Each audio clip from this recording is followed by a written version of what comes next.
Thanks for joining me for this very special on demand workshop, Maximizing Your Retirement Income. I'm John Terry, and I'm going to be your host for this event. Let me quickly give a couple of disclosures because I'm going to be talking about Social Security. I want you to know up front that this presentation has not been endorsed by, nor are we affiliated in any way with the Social Security Administration. I'm not a Social Security employee, and I'm not an attorney. I'm not a CPA. I'm going to share some information with you from my experience as a financial success coach and having spent time in the past working as a financial sales professional. So I want to share from industry experience and also from what I've learned as an author and speaker and trainer and coach for the last 20 years to share some information with you that I believe will be valuable. I'm also a fellow baby boomer. So those of you that are likely joining me for this on-demand presentation are baby boomers just like me. And you're giving some thought to what am I going to do as I get closer to retirement? These are questions that I've been answering for consumers for well over 20 years. And the closer I get to retirement age myself, the more I begin to think about what are the questions I want to make sure that I would want answered for me and my family as I'm getting into this phase of my life.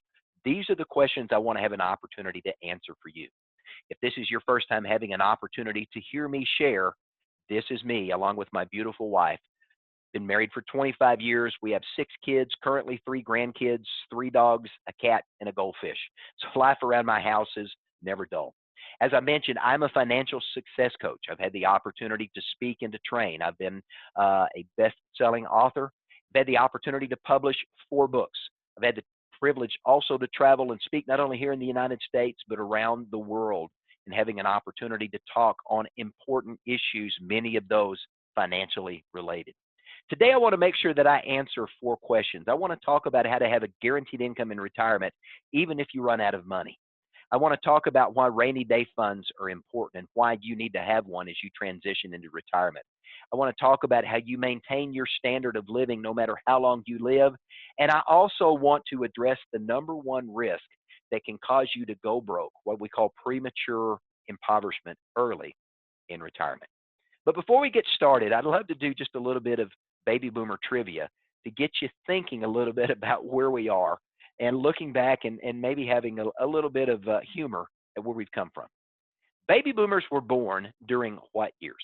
48 to 60, 45 to 65, 46 to 64, or 46 to 66? The correct answer is C, 1946 to 1964. I was born in 1961, so I'm right there at the tail end of that boomer generation. What is the most common physical ailment baby boomers suffer with today? What'd you say? Yeah, you're absolutely right. It's hearing loss. Next question. In 1964, on what TV show did the Beatles kick off their first U.S. tour? Now, if you think back and you're old enough to remember that, you'll know it was the Ed Sullivan Show. Now, here's one I found was interesting. In 1963, or prior to 1963, the nightly news telecast on NBC and CBS were how long? Now, in this day of 24/7, 365 news, back then the news was 15 minutes. Prior to 1963, only 15 minutes of nightly news. I remember as a young kid watching 30 minutes of news nationally and 30 minutes locally, and we got 1 hour a day of news, and then maybe a little bit around lunchtime. And look at where we are today, 24/7 on multiple channels and a variety of different flavors, depending on who you want to listen to. Now, you know you're a baby boomer when you can whistle the theme song to The Andy Griffith Show.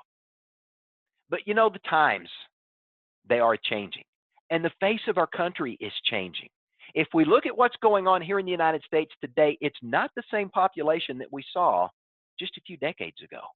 America is graying. We are getting older as a nation. In fact, the baby boomer generation, of which I'm a part and you're a part, are turning 65 at a rate of 7 to 10,000 a day. And we are all going to face a very uncertain future in retirement. Why? Because we're living longer than any previous generation. But longevity can be a blessing and a curse. How many of you remember Ponce de Leon? the guy who came from France searching for the mysterious fountain of youth. He searched all over Bimini. He went to Florida looking for the fountain of youth, died never finding it. But today, because of longevity, what I like to call the Ponce de Leon effect, today's retirees have truly found a fountain of youth. You know, today we survive the things that used to kill us: cancer, heart attack, and stroke. And boomers today are living 20 to 25 years or more in retirement. And in fact, some of the latest statistical data that we're seeing seems to indicate that this period of time that we as late aged boomers coming in on the tail end of the boomer generation, we're going to see an average retirement lifespan of 25 to 30 years or more. Think about that, a third of our lifetime in retirement. But if we're not careful and we haven't done the proper planning, just like not putting enough quarters in the meter at the edge of the street where we parked our car, if we're not careful, we could eventually time out in retirement and run out of money. Why? Because whatever we've saved, when we decide to walk away from the workaday world and go into retirement, whatever we've saved, that's all we've got for 25 to 30 years, unless we decide to re-enter the workplace, or we have to because of bad financial decisions and we run out of money. But nobody gets ready to go into retirement thinking they want to time out, but without planning, that could very well happen. Now, the question often comes, John, how do I survive retirement? And it's a question I've asked myself. And as I've educated myself and I've taught on this topic now for a number of years, here's what I've learned. It's not rocket science. But by the same token, it's not going to happen by itself. It's going to require that you and I spend some time counting the cost, looking at the assets that we have and the amount of income that it can generate, and making a decision whether or not we can afford to retire today, or if we need to quit working, or if because of health or other issues we have to retire today, am I going to have to adjust my standard of living for the amount of money that I'm going to have coming in? You know, the last thing none of us want to have happen is none of us want to flunk retirement. But guess what? Many of us already have. And it's a major issue as we look at boomers today, many of whom are already in retirement, and looking back at some of the mistakes that they have made. And there's lessons that we can learn. In fact, there was a study done by the American College in 2014 where they began to interview baby boomers and asking them their understanding of retirement concepts and principles. And so that as they begin to transition to retirement, could they make good informed decisions? Here's what we found as a result of that study. 80% of boomers, folks just like you and I, flunked a retirement literacy study. We found from a deeper dig into the results of this is that these boomers lacked knowledge in three important areas of retirement income planning. Understanding how to preserve assets in retirement. They understood accumulating and growing assets, but they did not understand decumulation and how to make sure that that money that they've saved is going to be spent in such a way that it is sustainable for a longer period of time. They didn't understand the important steps of doing pre-retirement planning and taking risk off the table. They also didn't understand how the financial instruments they owned worked. And at the same time, other financial instruments that could benefit them, they either had a bias for or against, or they didn't understood how those worked as well. But it's not the first time we've seen this problem. In another study that was done by Allianz, an insurance carrier, in 2010, here's what they found. When asked, reaching out to individuals that were at or near retirement, they said if you could have an ideal investment that would allow for stable, predictable, sustainable, guaranteed income, that would make sure that you could maintain your standard of living no matter how long you live, that was guaranteed not to lose value, and was protected against market loss, how many people would be interested in buying a financial instrument like this? 69% of those interviewed asking this information said they would be interested in buying this particular financial instrument.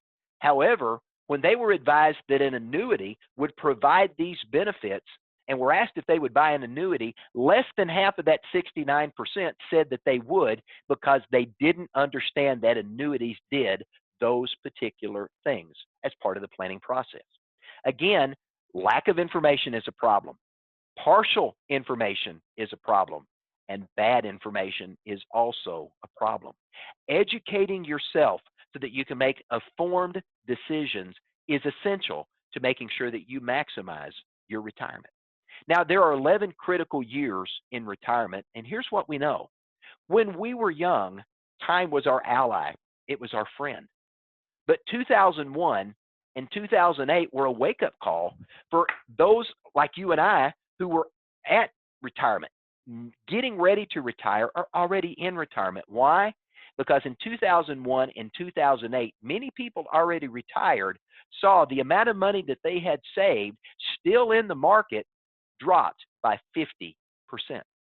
Think about that, losing 30, 40, 50, 60% of the money you're relying on to provide your income for the rest of your life, and half of it's gone overnight.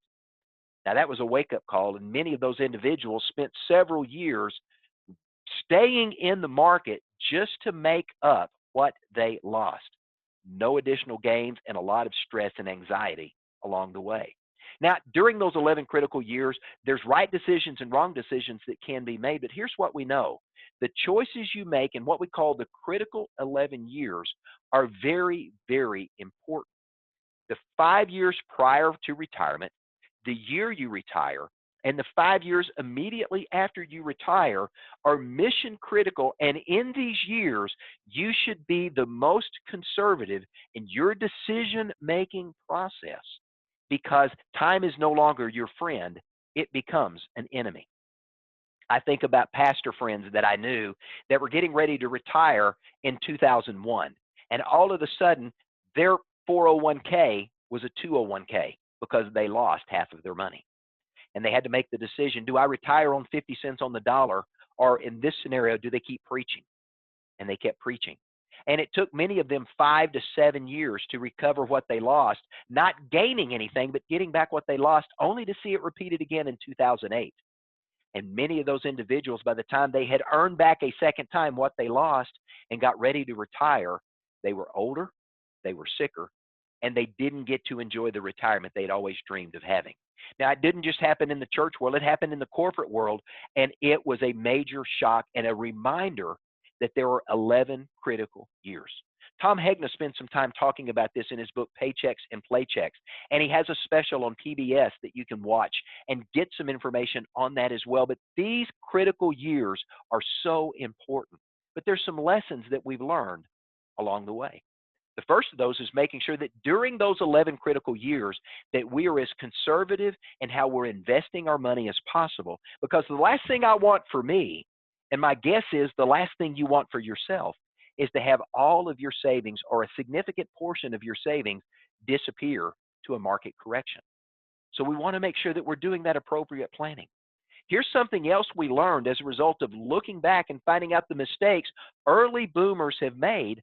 Only 15% of those not yet retired have a formal written plan. Well, here's what we know, and you've probably heard it for years.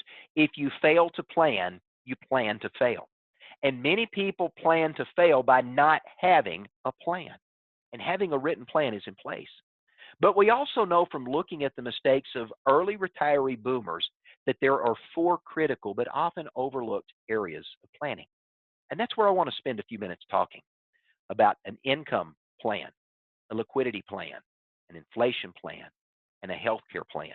These are the 4 essential pillars of retirement planning and making sure that you're going to have a plan that supports you throughout retirement. The first of those pillars is guaranteed income. Now, there's a difference between core expenses and discretionary expenses. Core expenses, you can see they're in the bottom left-hand corner of the screen. Your housing costs, utilities, transportation, medical, clothing, insurance, food, and other living expenses.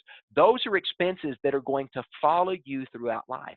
Discretionary expenses are the things that you want to do but may not have to do to enjoy life, the fun things you want to do in retirement. But guaranteed income in retirement is a necessity to pay for these core expenses. Because no matter how long you live, whether it's 5 years or 50 years in retirement, some or all of these core expenses are going to follow you, and they're going to have to be paid every single month. Now, there's only three main sources of guaranteed income in retirement. One of those is Social Security, a second is pensions, and a third are annuities. We'll touch on those more in just a moment. But I do want to remind you of this. It is important to make sure that you've got enough stable, guaranteed income to cover your core expenses. If you think of the fact that you got a paycheck throughout your working career, where's that paycheck going to come when you retire? It's going to come from your Social Security and the money that you've managed to save. And once that money is gone, your paycheck is gone as well. So having that guaranteed income to cover those necessary expenses, no matter how long you live, is an essential first pillar to having a maximized retirement opportunity. Now, let's dive a little deeper into these three main sources of guaranteed income. First off is Social Security. Social Security typically provides 40 to 60% of your guaranteed income in retirement. It's really the foundation, the cornerstone of building a good retirement income plan. Now, if you're a higher income earner, you're going to see a lower percentage of your income replaced by Social Security because that's how the system is designed. A higher percentage of benefits are going to be paid to lower income workers who didn't have the discretionary income to save. So if you're a higher income earner that isn't currently saving, understand that you're not going to see a higher percentage of your income replaced by Social Security as compared to a lower income individual here in the United States. Now, if you're fortunate enough to have an employer pension or a government pension, understand that these aren't as prevalent as they were just a few short years ago. And one of the major concerns we have right now is the fact that many of these plans are underfunded. And if they're underfunded, what that means is there's insufficient capital in those pensions to guarantee the long-term payout success of those to the individuals those benefits have been promised to. Now, the third source of guaranteed income is an annuity. And that is a private arrangement between you and an insurance company where maybe you take some money from a 401k or an IRA or other savings that you have, and you invest that money with an insurance carrier who provides you an annuity that will allow that money to grow. And there's a variety of flavors of annuities. But one of the advantages of an annuity is the fact that it can guarantee a lifetime income subject to the claims paying ability of an insurance company. Insurance companies are highly strong, highly stable, and they've been a foundation for helping individuals that are looking to supplement their Social Security to create an additional source of guaranteed income. But when we talk about guaranteed income, of course, you're going to have expenses that are going to follow you throughout life. And having that consistent, sustainable income source to meet those needs is going to be something that is mission critical to your success. And I've already said it before, and I'll say it again, you and I are likely going to spend up to a third of our lifetimes in retirement. So making sure that we've got enough sustainable income to pay the bills is going to be mission critical to our success. Now, Social Security also matters, and waiting can have a big impact. And let me give you an example. According to a study done by Boston College just a few years ago, they looked at an individual who, if they retired at the earliest age possible where they could claim Social Security benefits at age 62, their benefit check in this example was $1,000 a month. However, if the individual waited till their full retirement age to get their full benefits they were eligible for, they had 333% more dollars every month for the rest of their lives, simply by waiting 4 years. However, if they had other income sources and they could defer even longer, and they didn't start taking their Social Security to age 70, they received a $760 additional benefit every single month for the rest of their lives. Now, as I said earlier, and I have a complete training on understanding Social Security, but I want to mention just real quickly, this is an essential but often overlooked area of planning. Now, why is Social Security important? Because Social Security may cover 2 lives. What are the odds of one person in a marriage situation today, if they're both age 62, what are the odds that they're going to live a long time? Well, in 2011, the odds were a 40% chance that at least one of a married couple, both age 62, would live to the age of 90. Based upon longevity trends that we're seeing, that number is likely increasing. And I believe that the odds are probably somewhere between 45 and 50% today that we're going to live to the age of 90. But even if it's still 40%, those are pretty good odds that we're going to be living a long time in retirement. My dad is 84, my mom is 81, and they're both in good health. They're not taking medications, and the likelihood that they're going to continue to live a long time is absolutely amazing, and I love every minute I have to spend with my parents. But it's a constant reminder to me that I've got to be planning to live as long or longer than my mom and my dad. Now, I think one of the most important ways you can say I love you to your spouse is to make sure you do proper Social Security planning, because on average, wives are going to outlive their husbands by an average of 5 to 7 years. And when you and I as men die, guys, our wives are going to have the option of getting the greater of our check or her check, whichever is greater. And as oftentimes men are the primary breadwinner in the household, if we make the claiming decision early and we take a reduced benefit, that same reduced benefit check is what our surviving spouse may receive. So it's an important area to think about in this guaranteed income planning space. Now, you can go through some strategies and tactics to increase your Social Security benefit. Let me briefly touch on those.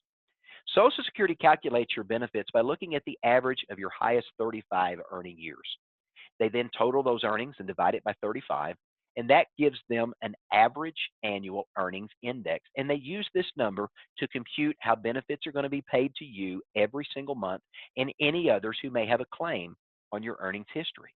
But if you didn't work 35 years, zeros are going to be added to the total, and that's going to effectively reduce that average annual earnings index, which will reduce the amount of your check. So let's look at an example. Let's assume we're in the year 2005, and you're 62 years of age, and you've worked for 31 years, making $40,000 a year, and you decide to retire at age 62, the earliest year that you could retire and receive Social Security. So you retire, you file the claim, they go through the math, and they say, okay, based upon your work history, your average of the highest 35 earning years is $35,400. But you say, wait a minute, John, I made $40,000 a year, but you only worked 31 years. Because they need 35 years to do the math, they're going to add 4 zeros for the 4 years that you didn't have an income. And that's going to reduce that average earnings number that is going to compute your Social Security paycheck.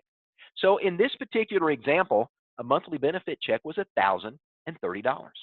However, in this example, in 2005, if you'd worked only 4 more years, earning the same $40,000 a year, now you've got your 35 years in. So when Social Security does the calculation, there are no zeros to reduce the number, so your average is $40,000. That means your monthly benefit check would be $1,500. That's 33% more because you waited 4 years to claim, plus an additional 12% for more dollars being paid in, so 45% more overall. Now, that's a net gain of 45% in your monthly Social Security check just by thinking into one element of retirement planning that maybe you had yet to consider.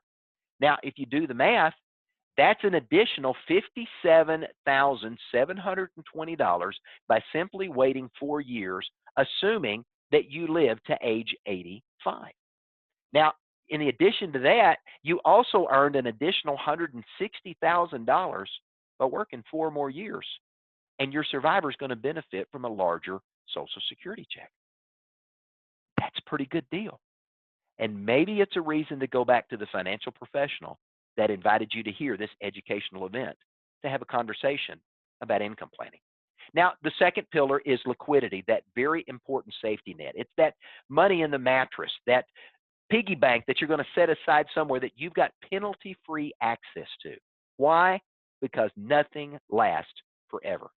A car's going to break down. An air conditioning unit's going to go out. A roof's going to have to be replaced. Something's going to happen along the way. So what's the rule of thumb as far as a safety net? 12 to 18 months of your core living expenses in a cash or cash equivalent account. Now, some financial advisors will recommend that you save up to 3 years of core expenses. I personally believe, and this is my personal belief, that that may be too much, at least for me. However, as you're working with your financial advisor, having this important conversation, it's important that together you arrive at a number that you're comfortable with, that in the event something happens and you need to access some additional cash, the money is going to be available that doesn't disrupt your monthly income that you need to pay the bills. Now, let me give you an example. If your core expenses are $3,000 a month, then if we think into what that looks like, then maybe you need $36,000 to $108,000 in liquidity to be able to access that in the event it's needed.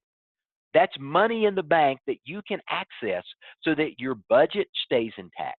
Your guaranteed income continues to be available to pay the bills it needs to pay, and you're not having to go in and attack assets early that you are planning to use later on in life. Now, pillar number 3 is inflation. And when we talk about inflation, this is the monster lurking under the bed. And even at a modest 3% annual inflation rate, consider this: the cost of living is going to double every 24 years. So if we look at the impact of inflation on retirees' living expenses, if you were spending $50,000 a year in 1982, in 2001, you would have to spend $121,000 a year just to be able to maintain your standard of living. Now, if you think about the fact, and we talked about it, that you're going to spend a third of your lifetime in retirement, and if you're going to live on average 25 years in retirement, and you're retiring on $3,000 a month today, you're going to need $6,000 in the future. As I said, inflation is the monster lurking under the bed. Now, it's also important to note that the average inflation rate for people over the age of 62 has been running at around 3.1% a year for the last 29 years. We refer to this as boomer inflation. It's not reported, but it's a real impact on your money, because the goods and services that we tend to spend money on as we get older are increasing at a higher annual rate of inflation than the current general inflation rate that we see reported in the news. So let me give you an example of what that looks like, assuming 3% inflation.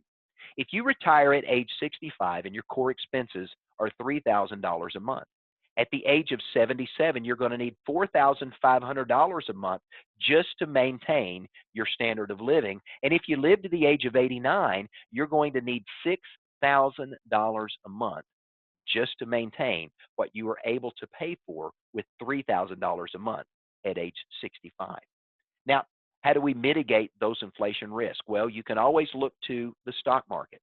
From 1950 to 2008, the average annual return of the S&P 500 is just under 11% a year.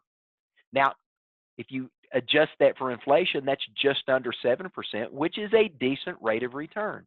But in the S&P 500 or any other direct investment in the market, you fully participate in the ups, and like we saw in 2001 and 2008, you participate in the downs. Now, one of the strategies we see many consumers leaning towards today are indexed strategies, financial instruments that are linked to the market, that give you an opportunity to participate partially in the upside, but there's no participation in the downside. And prior gains from previous years are protected against any future losses. Again, this may be a reason to have a conversation with your financial professional to discuss the type of strategies that you want to use to mitigate inflation risks. Now, pillar number 4 is healthcare. Now, think about this. A 65-year-old couple who retired in 2015 will need $245,000 to cover their medical cost in retirement. That number today is closer to $265,000. Now, with these expenses, we're talking about your hospital, your doctor visits, paying for your supplement or your Medicare Advantage plan, and paying for your prescription drugs. But this money here, that $245,000 or more that you're going to pay over your retirement lifetime, does not cover any cost associated with nursing home or what we call long-term care. This is the number one cause of early impoverishment. This is what wipes people's finances out early, is the failure to plan for this uncertainty. And here's what you need to know. 70% of people age 65 and older can expect to use some form of long-term care during their lifetime. Now think about that. You and I, as we get to the age of 65, if there were 10 of us in a room together, 7 of us would likely experience some type of long-term care event after the age of 65 and before we die that's going to require long-term, some type of custodial care. Now, the average cost of that is expensive. In 2014, it was $48,000 a year. In 2020, that number is pushing $56,000 a year. The average duration of a long-term care event is 3.9 years. And when we do the math, that gets very, very expensive, but that's the average. And here's what we need to understand. Nursing home costs are increasing in excess of 4% a year. Another factor we've got to address is the growing number of individuals in America today dealing with Alzheimer's and senile dementia. This is a rampant epidemic in people aged 65 and older. And as a result of that, what are we seeing? It's not necessarily nursing home, but it's care at home or care in a memory center. The average claim for a Alzheimer's patient today, from diagnosis to death, is 8 years. And about half of that time is spent in a memory care facility at a cost of between $80,000 and $100,000 a year in terms of the national average. Now, how do we mitigate these risks in the event they happen to us? There's 4 ways to pay for long-term care. You can self-insure, you write the check yourself. You can look to family and friends to either provide the care for you or help you pay for it. You can turn to the government after you spent all of your assets, and you can go to Medicaid, or you can transfer the risk to insurance. Now, there's pros and cons to each one of these solutions. And not every solution that you look at is going to require that you have to go through some type of medical underwriting or some type of financial steps to be able to qualify. However, one of the things we do know today is there have been innovative solutions in the insurance industry that give you an opportunity to transfer the risk to insurance through what we call hybrid life and annuity products that provide living benefits that help pay for care if you need it, or provide income or a death benefit in the event you don't. Now, whether or not those are eligible for you or something that's even of interest or would work in your scenario, that again is a conversation that you should have with the financial professional who invited you here. But understand this, you need to make sure that you've got guaranteed income that's going to be with you for the rest of your life in retirement, no matter how long that lasts. You need to make sure that you've got a liquidity pool of money that you can go and tap in the event life happens, and it will, that you don't disrupt your income plan and you don't pull down one of the pillars that's holding up the roof of your house. You want to make sure that you've got a solid plan in place to mitigate the impact of inflation that's going to be with us for the rest of our lives, and so that you don't have the quality of your life disrupted because your income is not keeping up with inflation. And making sure that you've not only addressed short-term healthcare needs, but long-term healthcare needs with a plan. Because in the event that something happens, and the odds are 7 in 10 that they will, and you don't have a plan in place, you may end up taking all of the money that you had saved for you and your wife to enjoy in retirement, and in a matter of months, or just more than a year or 2, all of that could be gone. And now you're left scraping and scrimping to get by. And once you're gone, there's little left financially for the surviving spouse but Social Security. Nobody wants that to happen.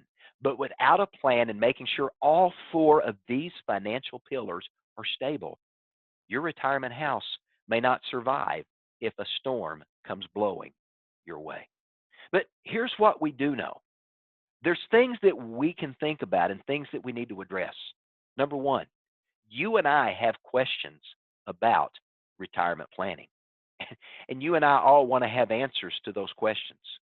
But something that we've got to remember, we've really got to look in the mirror and be honest with ourselves. We don't know what we don't know. And if we don't know what we don't know, sometimes we ask the wrong questions. And if we ask the wrong questions or we act on incorrect or incomplete information, the decisions we make turn out wrong. And sometimes it's just a matter of not knowing what to ask. But the one question that you've got to make sure that you can answer is this: are you financially prepared to live up to 30 years in retirement? As we've talked about those four essential pillars, are you financially prepared to live 30 years in retirement? Will the money that you've saved last as long as you do? Do you have a liquidity plan in place that's not going to disrupt the money that you need to pay the bills and enjoy life? Do you have a plan in place to mitigate the impact of inflation that's going to be slowly but steadily eating away at the purchasing power of your money month after month, year after year, all throughout retirement? And in the event you get sick, do you have a plan? Do you have a plan so that you don't become a burden on your family? Do you have a plan to pay for care so that it doesn't wipe out all the money that you spent a lifetime accumulating, when there are innovative ways that you could mitigate or eliminate that risk altogether? As we wrap up, it's food for thought. And the financial professional that invited you here would love to have a conversation with you and to answer those questions.